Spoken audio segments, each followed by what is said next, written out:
Judges 18. The Danites settled in Laish. In those days Israel had no king, and in those days the tribe of the Danites was seeking a place of their own, where they might settle, because they had not yet come into an inheritance among the tribes of Israel. So the Danites sent 5 of their leading men from Zorah and Eshtaol to spy out the land and explore it. These men represented all the Danites. They told them, "Go explore the land." So they entered the hill country of Ephraim, and came to the house of Micah, where they spent the night. When they were near Micah's house, they recognized the voice of young Levi. So they turned in there and asked him, "Who brought you here? What are you doing in this place? Why are you here?"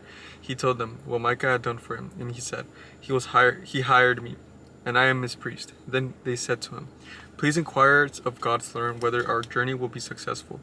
The priest answered them, "Go in peace, your journey has the Lord's approval." So the 5 men left and came to Laish, where they saw that the people were living in safety, like the Sidonians, at peace and secure, and since their land lacked nothing, they were prosperous. Also, they lived a long way from the Sidonites, and had no relations with anyone else. When they returned to Zorah and Eshtaol, their fellow Danites asked them, "How did you find things?" They answered, Come on, let's attack them. We have seen the land, and it is very good. Aren't you going to do something? Don't hesitate to go there and take it over. When you get there, you will find an expecting people with a spacious land that God has put into your hands, a land that lacks nothing whatever." Then 600 men of the Danites, armed for battle, set out from the Zorah and Eshtaol, on their way to set up camp near Kirath Jearim in Judah. This is why the place west of Kirath Jearim is called Menai Dan to this day. From then they went on to the hill country of Ephraim, and came to Micah's house. Then the 5 men who had spied out the land of Laish said to their fellow Danites, "Do you know that one of these houses has an ephod, some household gods, and an image overlaid with silver? Now you know what to do." So they turned in there and went to the house of the young Levi at Micah's place and greeted him. The 600 Danites, armed for battle, stood at the entrance of the gate. The 5 men who had spied out the land went inside and took the idol, the ephod, and the household gods, while the priests and the 600 men around men stood out at the entrance of the gate. When the 5 men entered the Micah's house and took the idol and ephod and the household gods, the priest said to them, "What are you doing?" They answered him, "Be quiet, don't say a word. Come with us and be our father and the priest. Isn't it better that you serve a tribe and clan in Israel as a priest, rather than just one man household?" The priest was very pleased. He took the ephod, the household gods, and idol, and went along with the people, putting their little children, their livestock, and their possessions in front of them.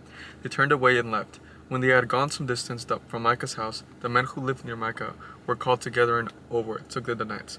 As they shouted after them, the Danites turned and said to Micah, "What's the matter with you, that you have called out your men to fight?" He replied, "You took the gods I made and my priest, and went away. What else do I have? Can you ask, what's the matter with you?" The Danites answered, "Don't argue with us, or some of the men may get angry and attack you, and you and your family will lose your lives." So the Danites went their way, and Micah, seeing that they were too strong for him, turned around and went back home. Then they took what Micah had made and his priests and went on to the Laish, against the people at peace and secure. They attacked them with the sword and burned down their city. There was no one to rescue them, because they lived a long way from Sidon and had no relationship with anyone else. The city was in the valley near Beth Rehob. The Danites rebuilt a city and settled there. They named it Dan, after their ancestor Dan, who was born in Israel, though the city used to be called Laish. The idol and Jonathan, son of Gershom, the son of Moses, and his son were priests for the tribe of Dan, until the time of the captivity of the land. They continued to use the idol Makkah has made all the time the house of the god was in Shiloh. Judges 19. A Levite and his concubine. In those days Israel had no king. Now a Levite who lived in a remote area in the hill country of Ephraim took a concubine from Bethlehem in Judah. She left him and went back to her parents' home in Bethlehem. After she had been there for 4 months, her husband went to her, pursued her to return. He had with him his servant and 2 donkeys. She took him into her parents' home, and when her father saw him, he gladly welcomed it. His father-in-law, the woman's father, prevailed on him to stay. So he remained with him 3 days, eating and drinking and sleeping there. On the 4th day they got up early, and he prepared to leave, but the woman's father said to his son-in-law, "Refresh yourself with something to eat, then you can go." So the 2 of them sat down to eat and drink together. Afterward the woman's father said, "Please stay tonight and enjoy yourself." And when the man got up to go to his father-in-law, pursued him. So he stayed there, and that night, on the morning of the 5th day, which he rose to go, the woman's father said, "Refresh yourself, wait until afternoon." So the 2 of them ate together.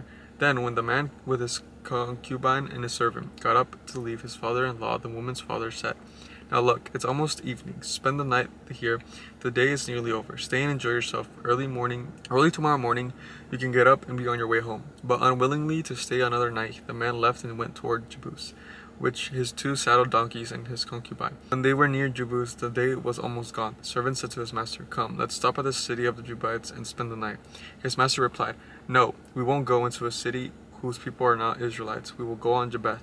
He added, "Come on, let's try to reach Jebah or Ramah and spend the night in one of those places." So they went on. The sun set as they neared Jebah and Benjamin. There they stopped to spend the night. They went and sat in city square, but no one took them for the night. That evening, an old man from the hill country of Ephraim, who was living in Jebah, came in from his work in the fields. When he looked and saw a traveler in the city square, and the old man asked, "Where are you going? Where did you come from?" He answered, "We are on our way from Bethlehem in Judah to a remote area in the hill country of Ephraim, where I live. I have been in Bethlehem in Judah, and now I am going to the house of the Lord.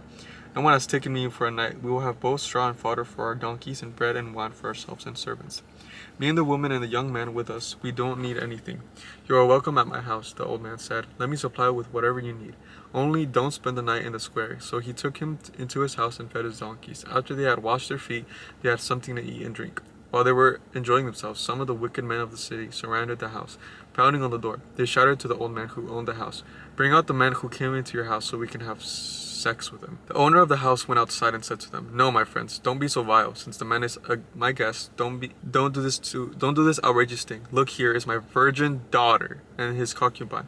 I will bring them out to you now, and you can use them to do with whatever you wish, bro." But as for this man, do not do such an outrageous thing. But the man would not listen to him. So the man took his concubine and sent her outside to them. And they raped her and abused her throughout the night. And at dawn they let her go. At daybreak the woman went back to the house where her master was staying, fell down at the door, and lay there until daylight. When her master got up in the morning and opened the door of the house and stepped out to continue his way, there lay his concubine, fallen in the doorway of the house with her hands on the threshold. He said to her, "Get up, let's go." But there was no answer. Then the man put her up on her donkey, set her out for home. When he reached home, he took a knife and cut up his concubine limb by the limb into 12 parts and sent them into the areas of Israel. Everyone who saw it was saying to one another, "Such a thing has never been seen or done, not since the days of the Israelite came up with Egypt. Just imagine, we must do something, so speak up." That is sad, bro. They had to go. They quite literally had to go. I'll see you guys tomorrow. I don't even want sex.